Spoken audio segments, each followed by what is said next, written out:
Silakan duduk, shalom. Halo. Filipi pasal 4 ayat 4, ayat terkenal. Filipi pasal 4 ayat yang keempat. Di sana ada satu tema yang sangat luar biasa. Ini bukan satu-satunya tempat di mana Paulus membahas tema ini, tetapi saya percaya bahwa Filipi 4 ini sangat dahsyat sebab Paulus menekankan tema ini dengan sangat kuat. Nah, mari sama-sama kita baca Filipi 4 ayat 4 dengan suara yang keras, suara yang nyaring bersama-sama. 1, 2, 3. Bersukacitalah senantiasa dalam Tuhan. Sekali lagi kukatakan bersukacitalah. Karena Paulus bilang sekali lagi, mari kita baca sekali lagi. Sama-sama, 1, 2, 3. Bersukacitalah senantiasa dalam Tuhan. Sekali lagi kukatakan bersukacita. Karena Paulus bilang sekali lagi sekali sampai Tuhan Yesus datang nggak selesai ya. Sukacita adalah tema yang sangat sederhana dan saya percaya bahwa Anda dalam hati berkata, saya sudah tahu. Tetapi walaupun ini tema yang sangat sederhana, tetapi menurut saya ini tema yang sangat luas sebenarnya. Sebab bukan apa-apa, tetapi ekspresi dari sukacita itu bisa bermacam-macam. Menyanyi, bermazmur bagi Tuhan di tempat kita masing-masing, itu adalah ekspresi sukacita. Tetapi memuji dan menyembah Tuhan sama seperti yang kita lakukan malam ini pun adalah bagian dari ekspresi sebuah sukacita. Tetapi Anda sadarkah bahwa doa pun dapat menjadi ekspresi dari sebuah sukacita. Ucapan syukur dalam doa adalah jelas-jelas ekspresi dari sebuah sukacita. Bukan hanya itu.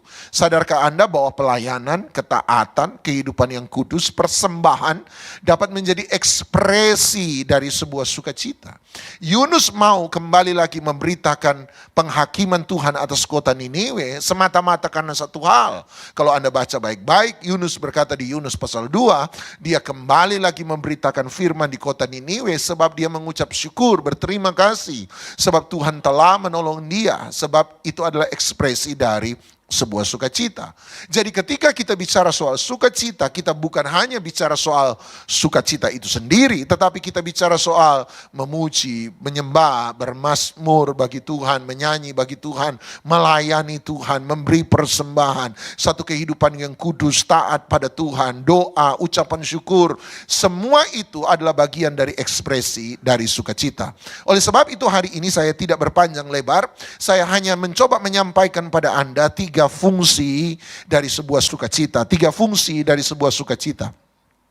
Nah, secara cepat, nomor 1, fungsi pertama dari sukacita, menurut saya sukacita berfungsi sebagai ucapan terima kasih kita kepada Tuhan. Sama-sama bilang terima kasih Tuhan.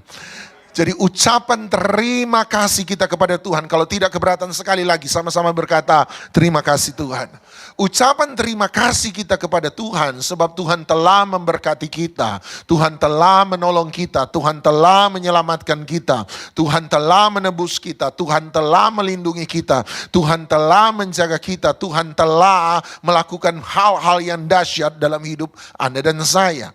Jadi ucapan terima kasih, ekspresi terima kasih kita kepada Tuhan sebab Tuhan telah memberkati, menolong, menjaga, melindungi dan sebagainya. Nomor 2, fungsi kedua dari sukacita adalah saya percaya bahwa sukacita berfungsi sebagai senjata peperangan rohani. Sama-sama bilang senjata rohani.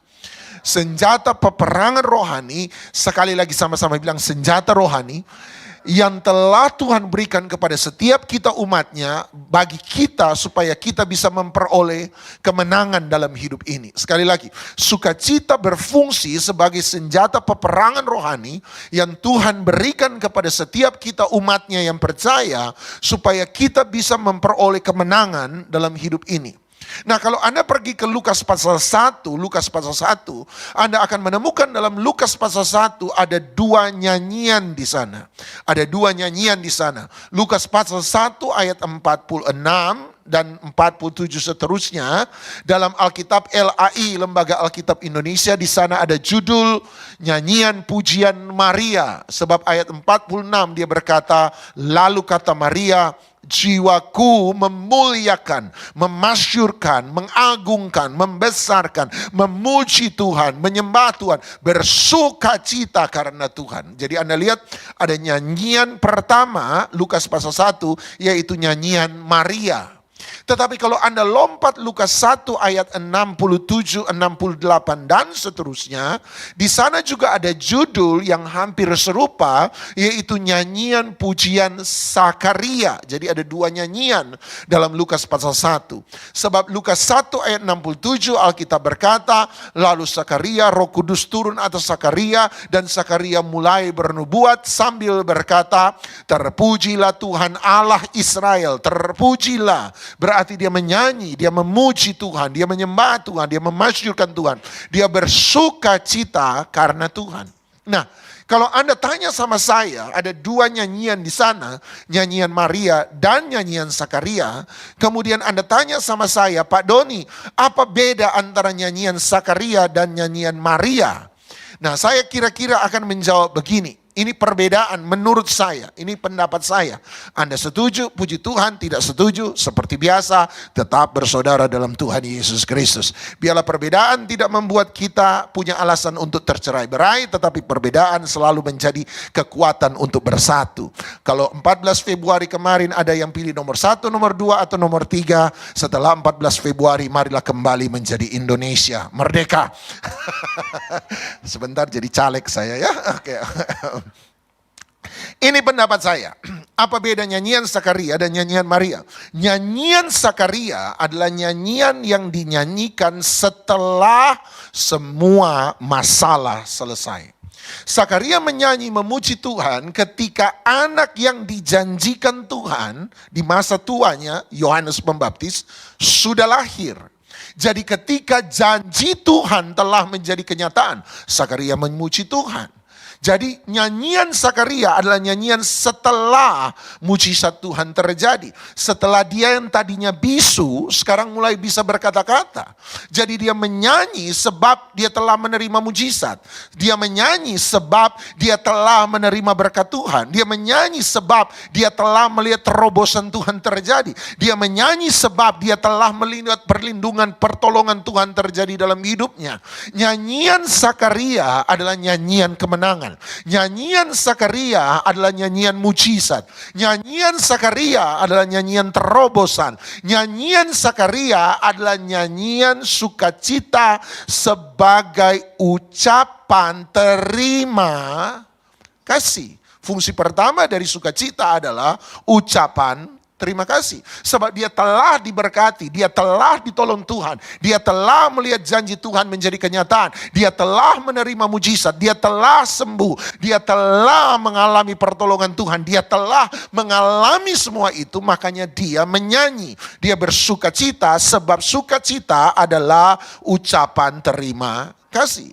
Bagaimana dengan Maria? Maria menyanyi, Maria bermazmur, Maria memuji Tuhan ketika masalahnya belum selesai. Anda berkata, kenapa Pak Doni berkata bahwa Maria punya masalah? Betul, Maria punya masalah hari itu. Jangan berpikir karena dia mengandung bayi Yesus, maka semuanya baik-baik saja. No. Anda membandingkan dan jangan pernah membandingkan kehidupan modern hari ini dengan kehidupan zaman dulu dalam Alkitab. Kehidupan modern hari ini apabila ada perempuan single hamil di luar pernikahan, masyarakat sudah lebih permisif sebab kasus-kasus semacam itu bukan lagi kasus-kasus asing. Kasus-kasus yang cukup umum, ada wanita muda single hamil di luar pernikahan. Saya bukan berarti setuju dengan hal itu, saya tidak setuju. Tetapi saya berkata bahwa hari ini masyarakat memang sudah lebih permisif, lebih bisa menerima peristiwa-peristiwa seperti itu. Paling diomongin di belakang. Tetapi Anda tidak akan pernah diapa-apakan oleh masyarakat hari ini. Berbeda dengan zaman dulu, kita tahu dalam Alkitab apabila ada wanita muda single kemudian hamil di luar pernikahan, kalau Yusuf menerima dia sebagai istrinya, dia aman. Tetapi kalau Yusuf tidak menerima dia sebagai istrinya, maka hukumannya pada masyarakat hari itu dirajam dengan batu sampai mati. Jadi Anda lihat bahwa sangat jelas bahwa keadaan Maria, kalau Yusuf tidak menerima dia menjadi istrinya, maka di depan dia yang ada adalah kematian. Kalaupun kemudian orang hari itu, masyarakat sekitar hari itu menjadi berbelas kasihan dengan Maria. Dan berkata, aduh ya masih muda, ini pasti gara-gara dia masih polos, ini pasti gara-gara mulut laki-laki buaya semua. Mohon maafkan. Jadi mereka menjadi kasihan dengan Maria, kemudian tidak merajam dia dengan batu sampai mati. Tapi jangan berpikir bahwa, sekali lagi, kehidupan modern hari ini sama dengan kehidupan dulu. Hari ini pekerjaan terbuka lebar baik untuk laki-laki maupun perempuan. Tapi zaman dulu pekerjaan didominasi oleh kaum pria. Saya tidak berkata bahwa Alkitab tidak pernah mengatakan wanita tidak bisa bekerja. Alkitab memberitahukan kepada kita wanita bisa bekerja. Tetapi pekerjaan wanita yang ditulis kebanyakan dalam Alkitab lebih bersifat pendapatan sampingan atau pendapatan tambahan. Artinya mengurus diri sendiri saja sudah sukar. Apalagi mengurus anak yang ada dalam kandungannya, itu tidak pernah mudah. Jadi berarti hari itu Maria ada dalam kekhawatiran, Maria ada dalam ketakutan, Maria ada dalam kebimbangan, Maria ada dalam keraguan-raguan, Maria ada dalam ketidaktahuan harus berbuat apa. Maria lagi risau, Maria lagi tidak mengerti apa yang harus dia perbuat. Dan di tengah-tengah keadaan itu semua, Alkitab berkata Maria memuji Tuhan. Dengar baik-baik, bukan sebagai ucapan terima kasih kepada Tuhan, tetapi saya percaya Maria memuji Tuhan sebagai senjata peperangan rohani yang dia bisa pakai untuk mengalahkan kekhawatiran dalam kehidupannya dia. Sama-sama bilang senjata rohani. Kalau Anda datang sama saya dan berkata, Pak, bagaimana caranya supaya saya bisa mengampuni orang yang sementara buat masalah dalam hidup saya. Saya sukar mengampuni orang itu. Salah satu saran saya, nasihat saya adalah belajar untuk mengucap syukur sekalipun di tengah-tengah masalah. Sebab kalau kamu sudah bisa betul-betul tulus mengucap syukur di tengah-tengah masalah, maka kemungkinan besar engkau bisa mengampuni orang yang bikin masalah dalam hidupmu. Bagaimana saya mengalahkan kekhawatiran dalam hidup saya? Menyembah Tuhan, bersukacita. Sukacita waktu Anda diberkati, itu ucapan terima kasih. Tetapi sukacita ketika Anda di tengah-tengah keadaan yang sulit, tetap bersukacita kata Alkitab. Sebab sukacita akan menjadi senjata peperangan rohani bagi kita untuk memperoleh kemenangan dalam hidup ini. Makanya dalam Alkitab kita temukan ada banyak kisah bagaimana sebuah peperangan dimenangkan lewat pujian. Contoh yang paling jelas adalah tembok Yeriko. Ketika orang Israel tidak bisa menghancurkan tembok yang tebal, pada hari itu terasa mustahil bagi Israel. Apa yang Tuhan suruh? Mereka disuruh mengelilingi tembok itu 6 hari. 1 hari 1 kali keliling, tapi mereka harus diam. Pada hari ke-7 disuruh keliling 7 kali. 6 kali yang pertama tidak boleh bersuara, tapi pada kali yang ke-7 mereka harus bersorak-sorai. Dan saya percaya waktu mereka bersorak-sorai pada kali yang ke-7, hari yang ke-7 mereka bersorak-sorai. Mereka bersorak-sorai dengan suara yang paling nyaring. Kenapa? Full charge, sebab 6 hari gak boleh ngomong. Dan waktu itu tembok Yeriko runtuh. Apa aplikasinya buat kita? Tuhan mau berkata begini, ketika engkau mengalami keadaan diam. Apa itu diam? Disuruh diam. Anda disalah mengerti oleh orang-orang yang Anda cintai. Anda coba jelaskan posisi Anda. Tapi orang yang Anda cintai tidak bisa menerima penjelasan Anda. Anda seakan-akan disuruh diam.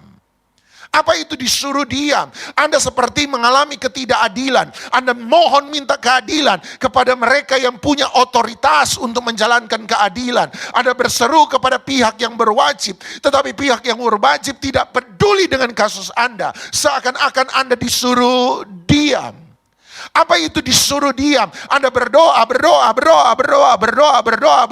dan tidak pernah kunjung dijawab. Seakan-akan doa Anda hanyalah teriakan kosong kepada langit yang luas. Anda disuruh diam. Tetapi justru dalam kondisi itu Tuhan berkata pada hari yang ketujuh, kali yang ketujuh, bersorak-sorailah. Sebab ketika Anda bisa bersorak-sorai, Anda akan melihat kemenangan dalam kehidupanmu. Bagaimana dengan Paulus dan Silas ketika dilempar dalam penjara? Anda tahu ceritanya. Mereka dianiaya sepanjang hari. Mereka dilempar penjara di waktu malam. Alkitab memberitahukan kepada kita, mereka mungkin punya alasan untuk bersungut-sungut. Mereka punya alasan untuk mengeluh. Tapi Alkitab beritahu di tengah malam. Saya suka kata tengah malam. Belajar untuk menyanyi nyanyian tengah malam. Belajar untuk menyanyi nyanyian Paulus dan Silas. Belajar untuk menyanyi nyanyian Maria. Nyanyian Sakaria, nyanyian kemenangan. Tetapi nyanyian Maria, nyanyian peperangan. Nyanyian Sakaria adalah nyanyian mujizat. Tetapi nyanyian Maria adalah nyanyian pengharapan.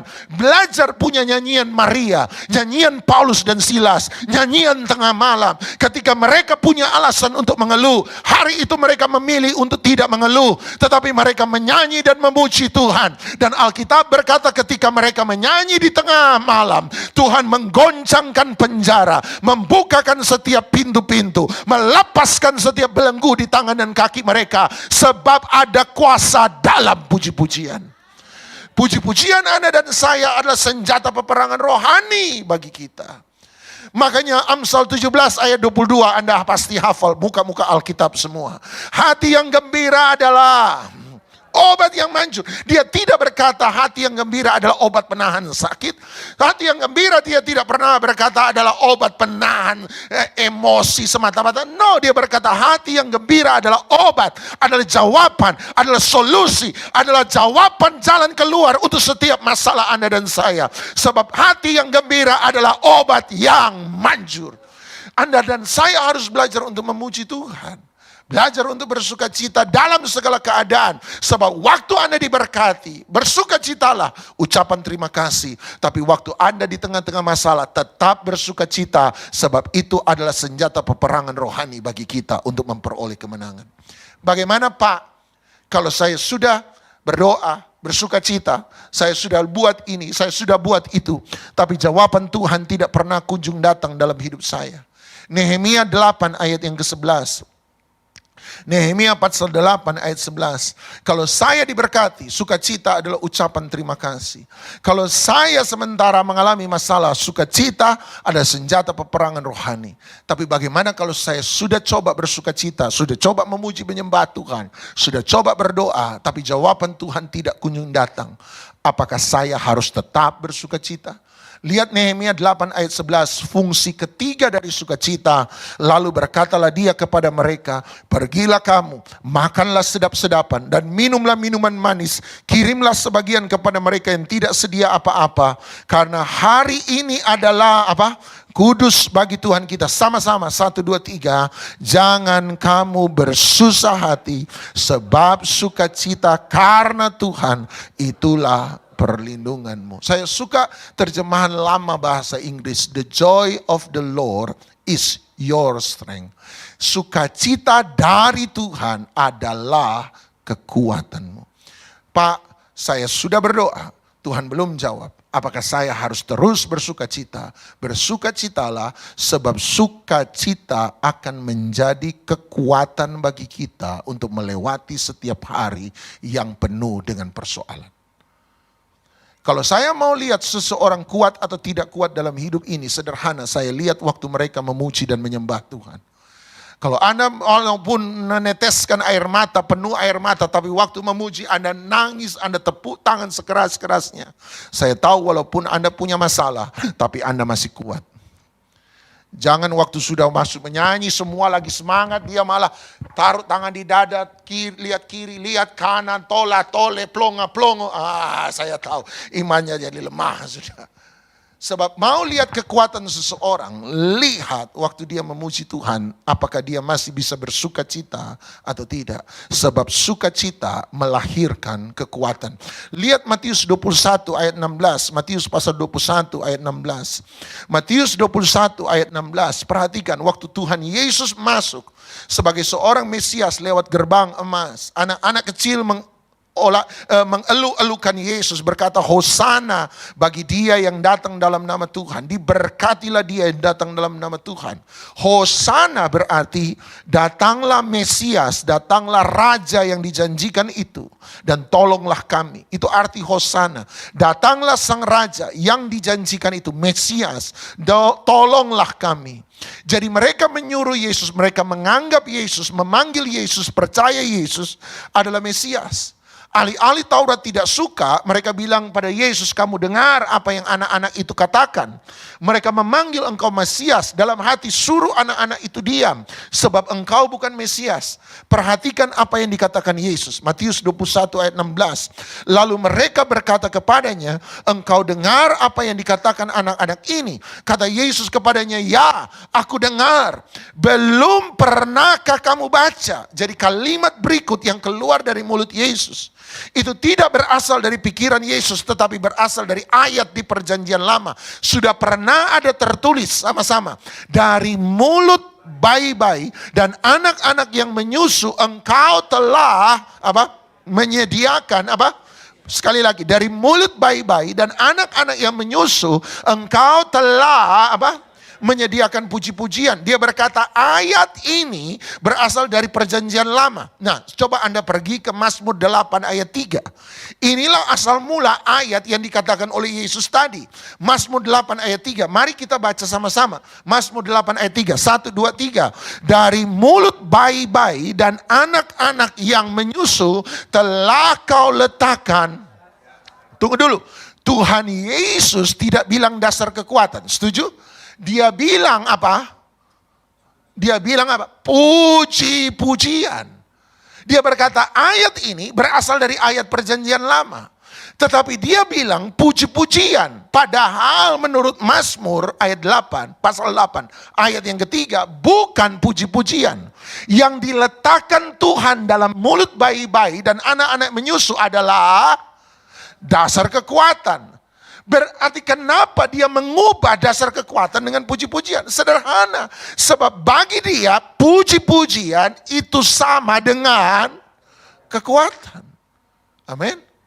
Puji-pujian sama dengan kekuatan. Sama dengan dasar kekuatan. Jadi ketika kita memuji Tuhan, yang membuat Anda bisa bangun tiap pagi penuh pengharapan, walaupun Anda tahu hari itu akan ada masalah, Anda bangun dengan penuh pengharapan sebab hati Anda masih penuh dengan sukacita.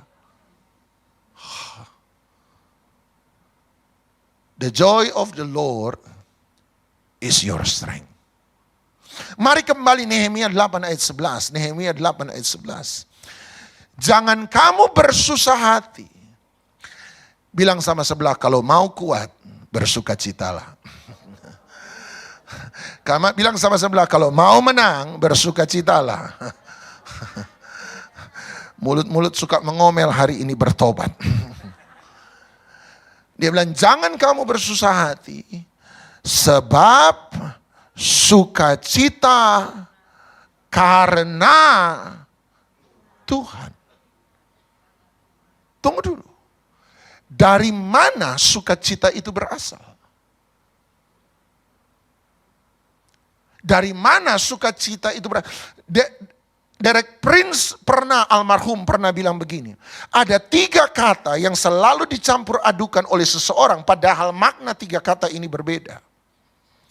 Nomor 1, dia sebut tentang pleasure, kesenangan. Sama-sama bilang kesenangan.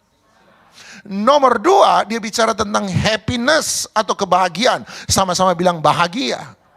Dan nomor 3, joy atau sukacita. Sama-sama bilang sukacita. Ada 3 kata yang menurut kita sama, padahal sebenarnya berbeda. 3 kata itu apa saja? Kesenangan, kebahagiaan, dan sukacita. Perbedaannya ada di mana? Derek Prince bilang begini, kesenangan lahir dari apa yang saya miliki. Semakin banyak hal yang baik menurut saya yang saya miliki, maka saya akan semakin senang. Saya tanya Bapak Ibu, tolong jawab, Anda senang yang mana? Punya banyak uang atau tidak punya uang? Banyak uang, malaikat semua. Oh enggak, manusia semua. Anda pilih sehat atau sakit? Sehat dong Pak. Pilih tinggal di rumah besar mewah atau rumah RSSSSS. Besar mewah. Anda pilih mana? Punya banyak mobil mewah atau punya kendaraan cuma satu berompit kemana-mana. Punya banyak mobil mewah. Anda lihat semakin banyak hal yang baik menurut kita yang kita miliki. Sama-sama bilang yang saya miliki. Maka saya semakin apa tadi? Senang. Bagaimana dengan kebahagiaan? Kebahagiaan, kalau kesenangan lahir dari apa yang saya miliki, kebahagiaan lahir dari apa yang saya alami. Sama-sama bilang saya alami. Hari ini Anda tidak lagi dapat uang Anda, kekayaan Anda tidak bertambah, Anda tidak lagi dapat proyek baru, Anda tidak lagi dapat mobil baru, Anda tidak lagi dapat rumah baru, Anda semua sama. Apa yang Anda miliki semua sama. Tapi hari ini Anda ulang tahun. Happy birthday to you, happy birthday to you, happy birthday, happy birthday, happy birthday to you. Senang? Tunggu dulu, saya bilang tidak senang. Kenapa? Sebab yang nyanyi happy birthday harus saya traktir.